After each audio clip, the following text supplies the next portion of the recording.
Meeting में हुआ और किस तरह की कार्रवाई आप कर सकते हैं?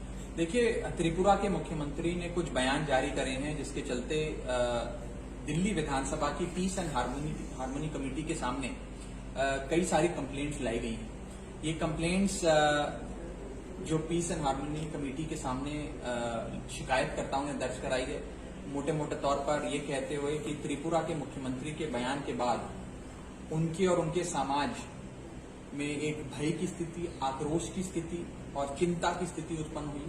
ये साफ तौर पर शिकायतकर्ताओं ने कहा कि इस बयान से peace and harmony, public tranquillity, आपसी भाईचारा, अमन शांति भंग होती नजर आ रही है और उन्होंने बहुत आक्रोश और अपना विरोध इस बयान के संदर्भ में कमेटी के सामने दर्ज कराया। कुल मिलाकर 12 कंप्लेंट्स इस कमेटी के सामने त्रिपुरा के मुख्यमंत्री के बयान के संदर्भ में आई हैं, जिसमें से 4 कंप्लेंट्स का अभी तक हमने कॉग्निसेंस ले लिया है और इन 4 कंप्लेनेंट्स को आज हमने बुलाया भी था कमेटी के सामने। उनका बयान दर्ज हुआ है, डेपोजिशन हुई और सारे शिकायतकर्ताओं ने ये बात कही कि ये बयान किसी छोटे मोटे भारतीय जनता पार्टी के कार्यकर्ता का बयान नहीं है, ये भाजपा के लोकतांत्रिक ढंग से चुने हुए मुख्यमंत्री का बयान है।